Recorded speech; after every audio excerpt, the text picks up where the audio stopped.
So the theme this morning is not an easy one. It actually is a theme that is a question that really doesn't have one answer. And if anything, I think we are going to conclude this time with more questions than we even have now. But that's okay, because that is the life of faith. And if we have time, it may be a little bit of a dialogue with you, because I would like to get your response. So the question is, can you be a Christian, or if you don't identify as Christian, if you're part of our UU contingent, a person of faith, and also be patriotic in a time such as this? It's not a small question, is it? You think we can answer it in 10 minutes?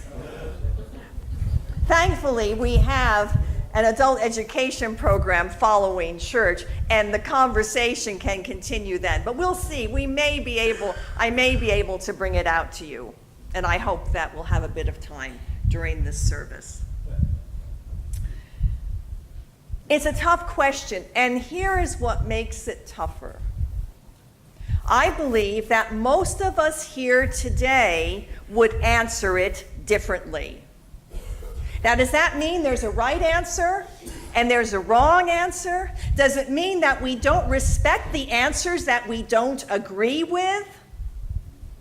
I don't think so.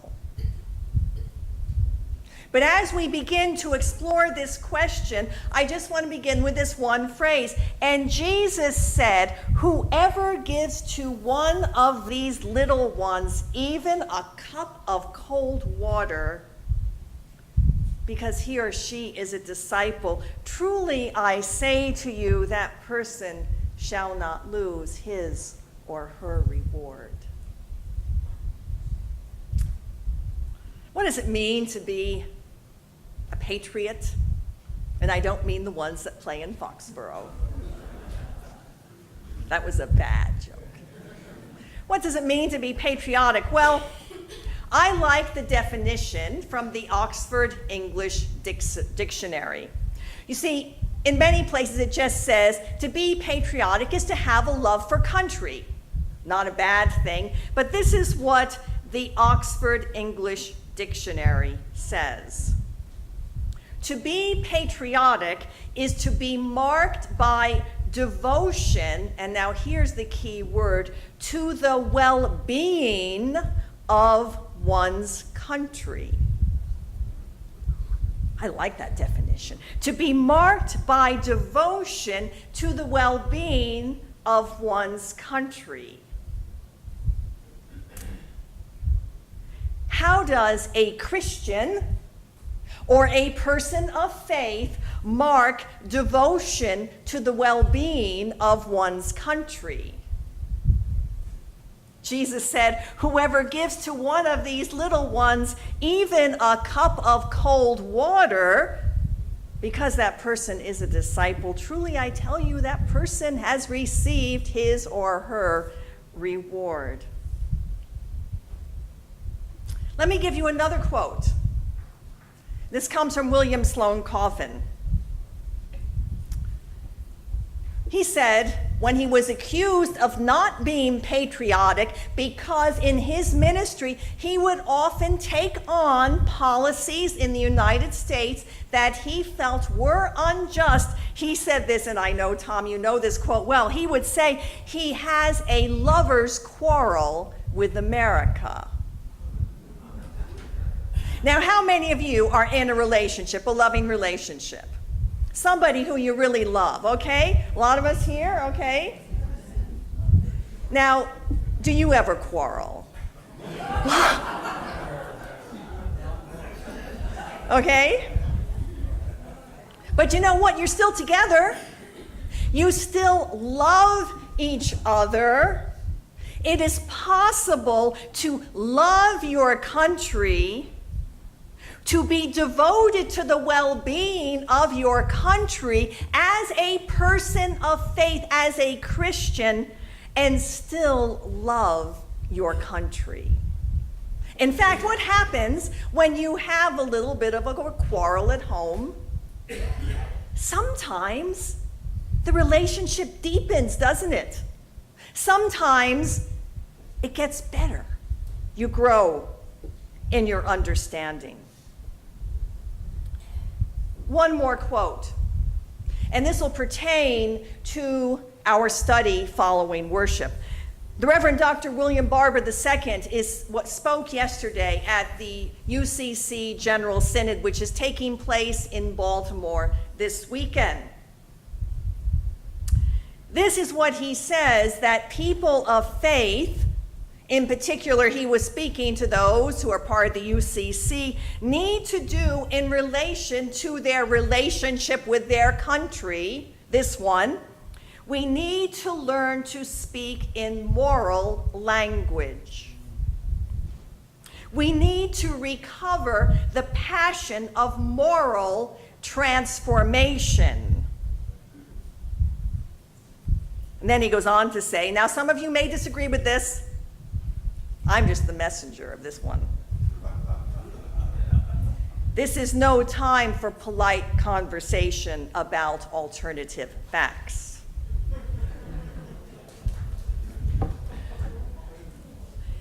The reality is, in a time such as this, being Christian or a person of faith and being patriotic is challenging us to no end.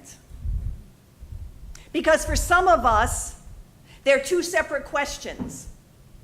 I'm patriotic here and I'm Christian here.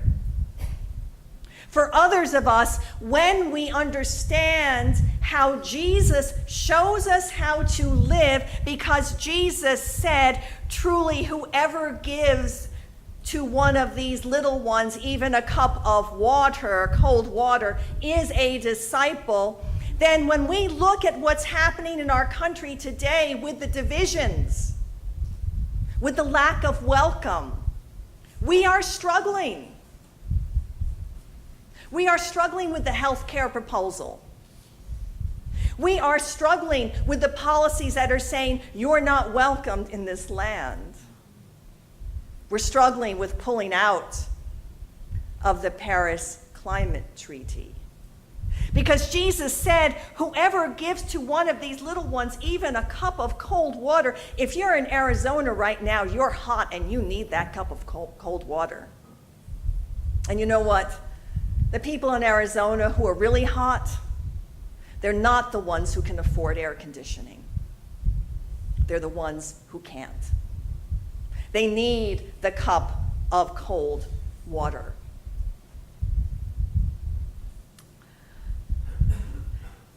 But the reality is,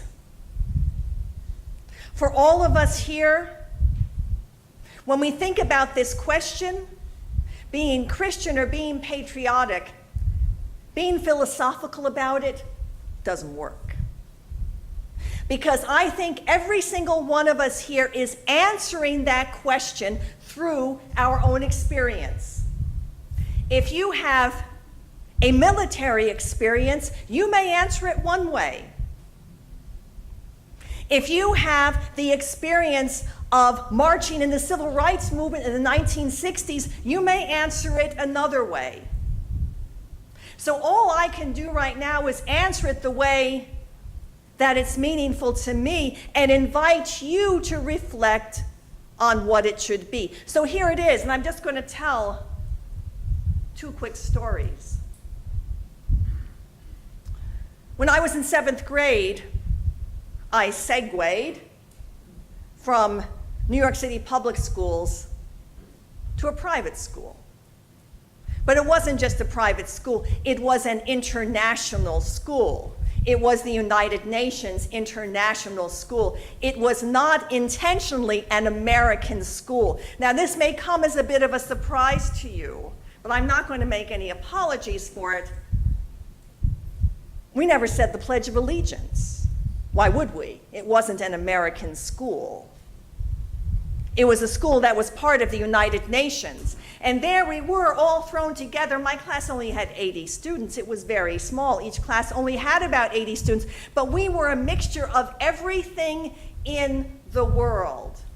And it was not possible in those grades from 7th grade to 12th grade to ever, ever, ever privilege American perspective. Because if you did, another one of your students or one of the teachers would say, hey, have you ever thought about this? I'm from Pakistan. I'm from India. I'm from Japan. I'm from Argentina. I'm from Czechoslovakia. I'm from Russia, or Soviet Union as it was back then. You were not allowed to ever privilege one national perspective. So what did that do to me?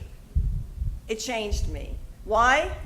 I love my country, but I don't see my country as the exclusive country in the world.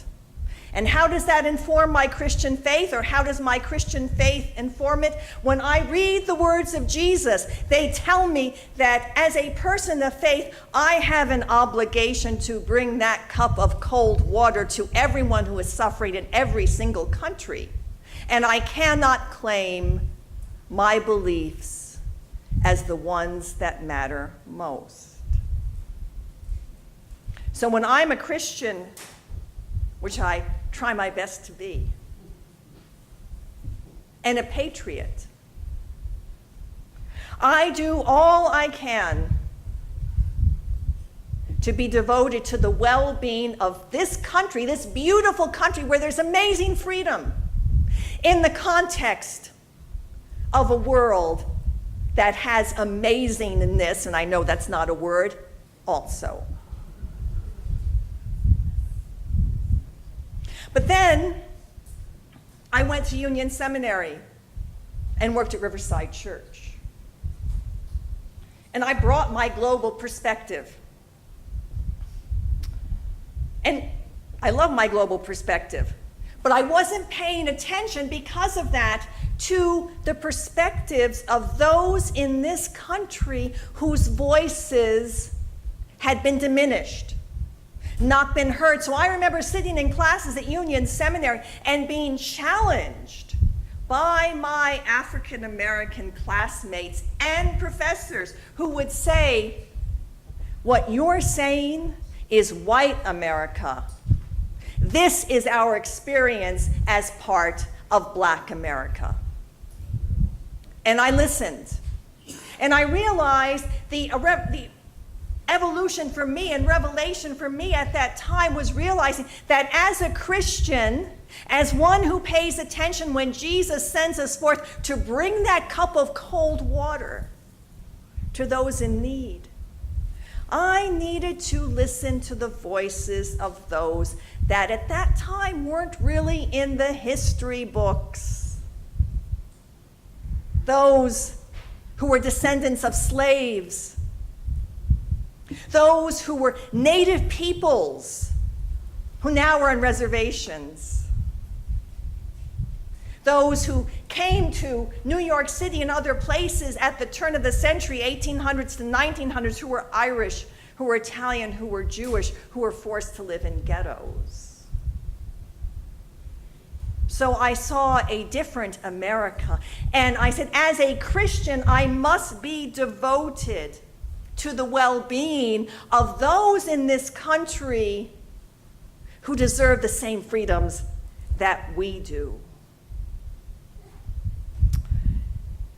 You know, we became a country in 1776 by breaking away from the oppression of the British monarchy, right? And that was wonderful. Look what was created. A beautiful country that at times has been a powerful moral force in the world. But I do not think that patriotism, especially as a Christian, can be anything less than ensuring full freedom to everyone, especially those who have been denied it in this country. and even those who have been denied welcome. So that's my understanding of being a Christian and patriotic. It's that I need to bring that cup of cold water, in particular to those who have not necessarily had the benefit of that cold, wonderful water of blessing in their lives because of the history of this country. I'd like to have a lover's quarrel with my country, especially in a time like this. Not because I don't love it, but because I want it to be so much better. And I know it can be, because we're here. And as people of faith, I agree with William Barber, it is now up to us to start articulating that moral language and moral imperative of grace and welcome for everyone. I think you can be Christian and a patriot. Take your Christian faith and be devoted to the well-being of your country. Now, it's 10:30. Would you like 5 minutes of conversation or do it after church? Anyone have an immediate response? Don.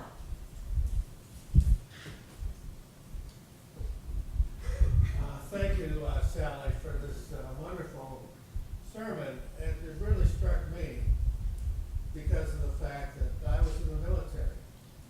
I was in the Korean War. But I also was a part of the Civil Rights Movement.